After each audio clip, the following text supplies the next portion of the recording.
Olhe ao seu redor. O mundo está cheio de pessoas com diferentes histórias, crenças e escolhas. Algumas seguem a Deus com sinceridade, enquanto outras simplesmente ignoram. Algumas buscam a verdade com todo o coração, enquanto outras a rejeitam, preferindo seguir seus próprios caminhos. Mas será que existem pessoas que Deus não pode salvar? A ideia parece assustadora, não é? Afinal, ouvimos o tempo todo que o amor de Deus é infinito, que sua graça está disponível para todos. Mas será que a Bíblia nos mostra algo diferente? Será que há pessoas que, por suas escolhas e pela dureza de seus corações, acabam se afastando de Deus de maneira irreversível? A verdade é que existem certos caminhos que levam o ser humano a um estado onde o arrependimento não é mais possível, um ponto sem volta.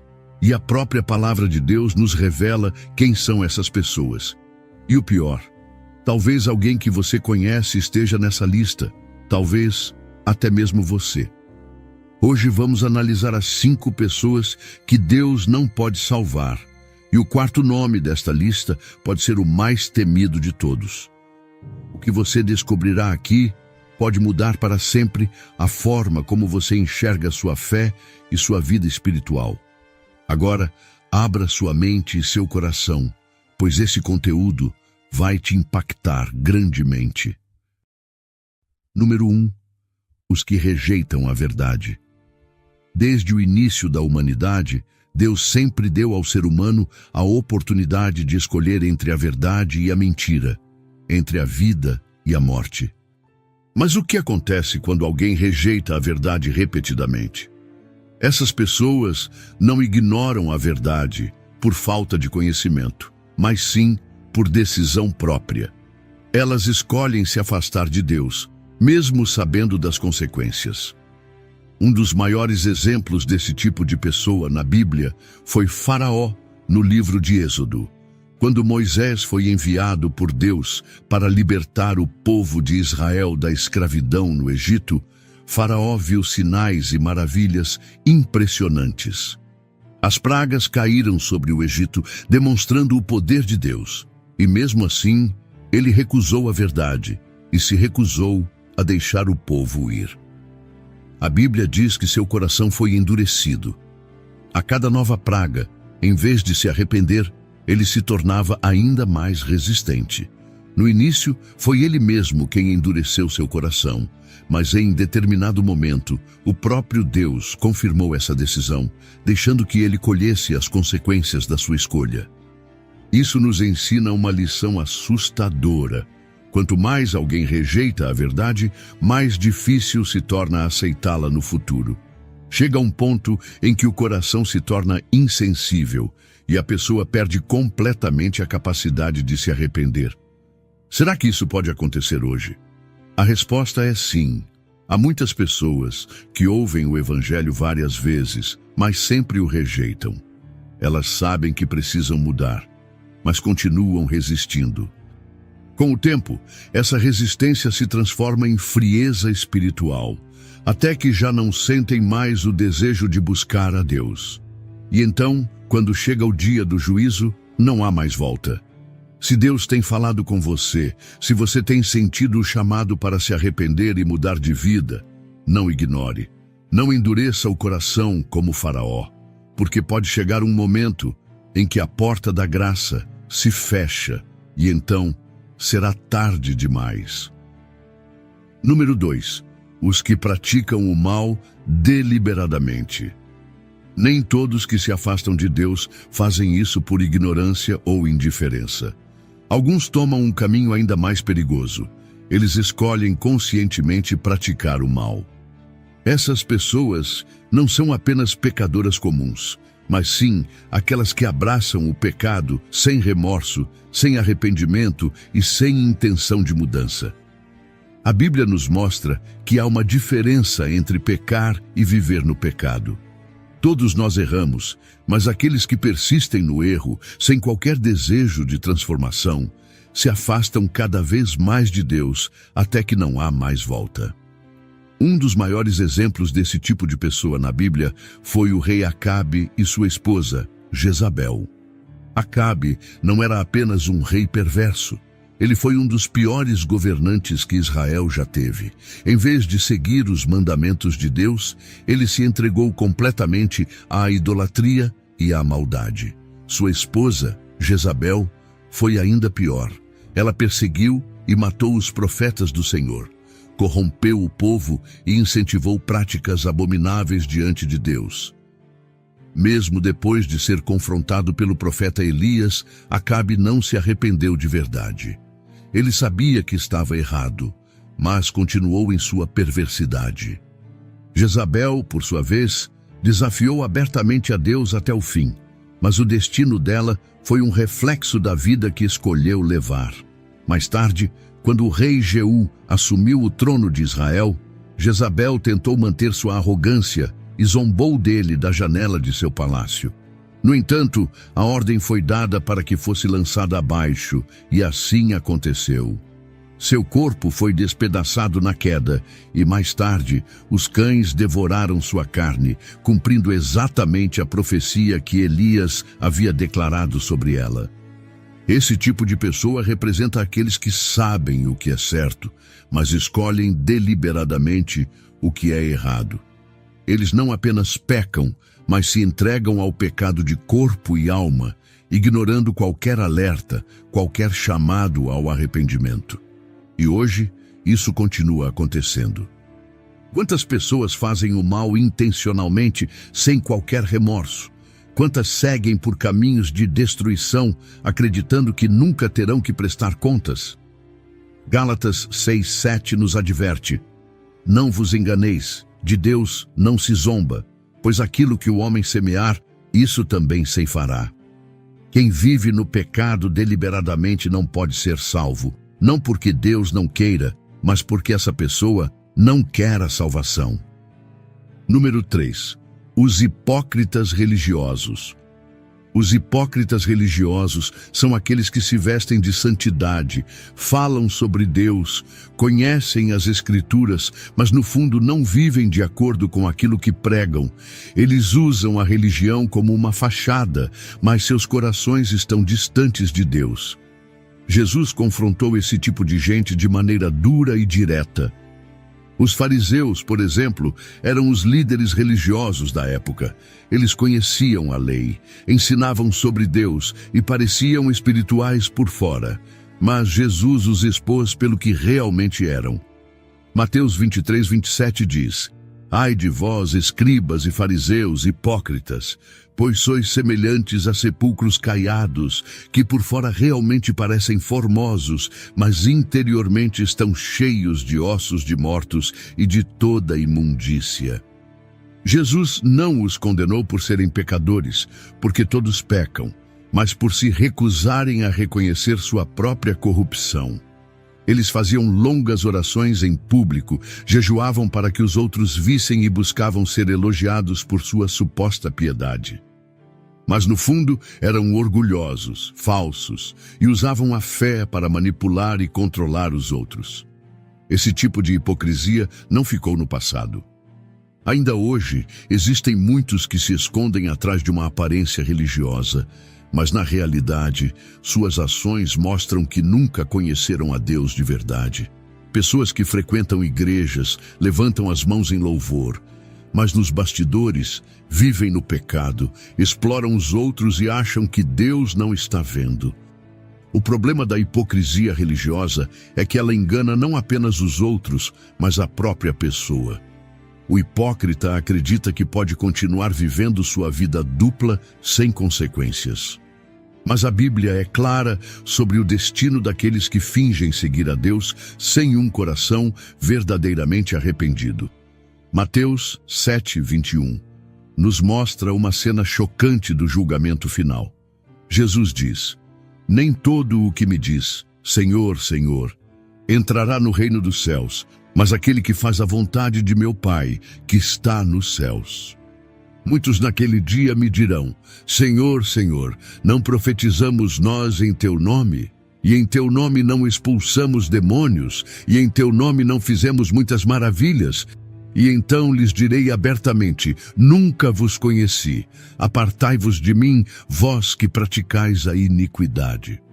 Essas palavras são aterrorizantes. Aqui, Jesus está falando de pessoas que se consideravam crentes, que estavam ativamente envolvidas em obras espirituais, mas que no final nunca tiveram um verdadeiro relacionamento com Ele. O que isso nos ensina? Que não basta parecer santo. Deus não se impressiona com palavras, rituais ou aparências. Ele vê o coração. E no dia do juízo, tudo o que está escondido será revelado. Quem vive na hipocrisia pode enganar os outros. Pode até enganar a si mesmo, mas não pode enganar a Deus. E aqueles que seguem por esse caminho acabam cegos para sua própria condição espiritual, sem perceber que estão a passos de um abismo sem volta. Número 4. Os que blasfemam contra o Espírito Santo. De todos os pecados mencionados na Bíblia, há um que se destaca como o mais temido de todos.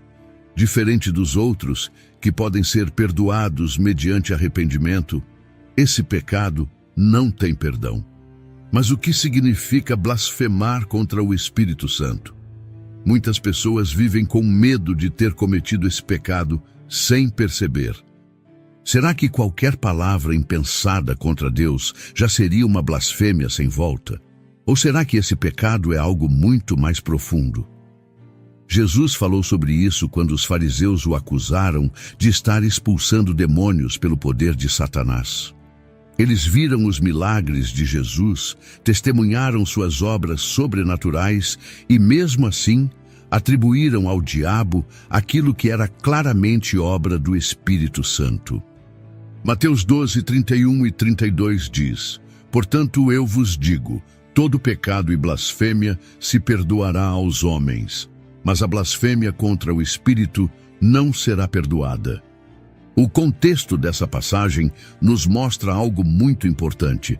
Blasfemar contra o Espírito Santo não é apenas falar algo ofensivo contra Deus, mas rejeitar deliberadamente a ação do Espírito Santo até o fim. Os fariseus não cometeram esse pecado apenas por dizer palavras contra Jesus. O problema maior foi a dureza de seus corações. Eles viram a verdade de perto, tiveram provas irrefutáveis, mas escolheram rejeitá-la completamente, chamando a obra de Deus de obra do diabo. Isso pode acontecer ainda hoje. Quando alguém rejeita continuamente o Espírito Santo, endurecendo o coração cada vez mais, chega um momento em que essa pessoa não sente mais necessidade de arrependimento. É como alguém que se afasta tanto da luz que já não enxerga mais nada. Hebreus 10, 26 e 27 nos alerta: porque se pecarmos voluntariamente, depois de termos recebido o conhecimento da verdade, já não resta mais sacrifício pelos pecados, mas uma expectação horrível de juízo e ardor de fogo que há de devorar os adversários. Esse é um dos textos mais fortes das Escrituras. Ele mostra que quem rejeita a verdade conscientemente está se fechando para Deus de uma forma que pode levá-lo a um ponto sem retorno. Mas isso significa que alguém pode ter cometido esse pecado sem perceber? Não. Quem teme ter cometido a blasfêmia contra o Espírito Santo ainda tem um coração sensível a Deus, ainda sente a necessidade de buscar o Senhor. O perigo está naqueles que não se preocupam, que não sentem mais nenhum incômodo em rejeitar a verdade e que se entregam completamente à incredulidade e à oposição ao Espírito Santo. O destino dessas pessoas é trágico. Número 5. Os que morrem sem Cristo. De todos os caminhos que afastam uma pessoa de Deus, esse é o mais irreversível. Porque enquanto há vida, há esperança de arrependimento, de mudança, de reconciliação com Deus. Mas uma vez que a morte chega, não há mais volta. A Bíblia ensina claramente que a salvação está somente em Jesus Cristo. Não há outro meio, não há outro nome pelo qual possamos ser salvos. João 14,6 diz: eu sou o caminho e a verdade e a vida.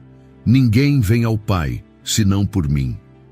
Esse versículo elimina qualquer dúvida. Sem Cristo não há acesso a Deus. Muitas pessoas vivem acreditando que depois da morte terão uma segunda chance, mas a Bíblia diz o contrário. Hebreus 9:27 nos ensina que aos homens está ordenado morrerem uma só vez, vindo depois disso o juízo. O juízo. Esse é o destino daqueles que morrem sem Cristo. Eles não serão julgados para decidir se podem ser salvos ou não. O julgamento final não será uma segunda chance, mas a confirmação de que suas escolhas na terra selaram seu destino eterno.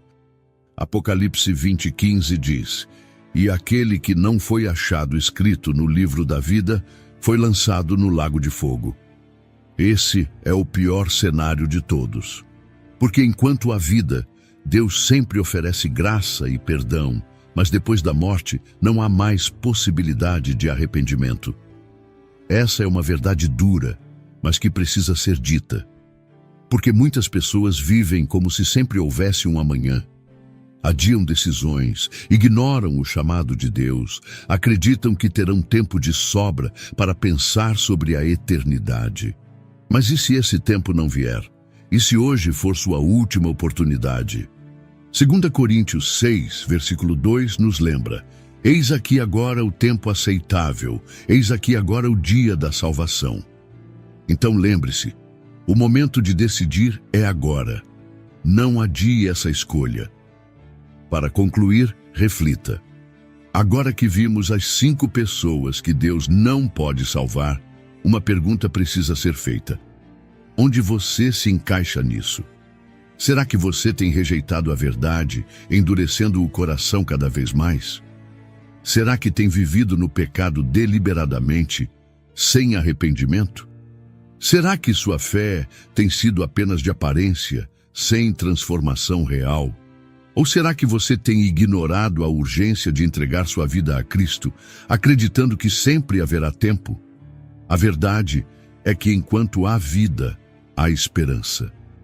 Mas ninguém sabe o dia de amanhã. A porta da graça está aberta hoje, mas um dia ela se fechará. E quando isso acontecer, não haverá segunda chance. O que você vai fazer com essa oportunidade? Se Deus falou com você através dessa mensagem, não endureça seu coração. Não ignore esse chamado. O tempo da salvação é agora. Portanto, deixe seu comentário abaixo dizendo: "Eu escolho Cristo." Isso não apenas será uma confissão pública da sua fé, mas ajudará essa mensagem a alcançar mais vidas. E se essa palavra te tocou, se você sente que precisa se aproximar mais de Deus, inscreva-se no canal para continuar acompanhando nossos conteúdos. E não se esqueça, não guarde só para você. Envie para alguém que precisa ouvir isso. Pode ser a última oportunidade dessa pessoa. Por fim, deixe seu like no vídeo para apoiar o nosso ministério. Eu vou ficando por aqui e que Deus te abençoe grandemente.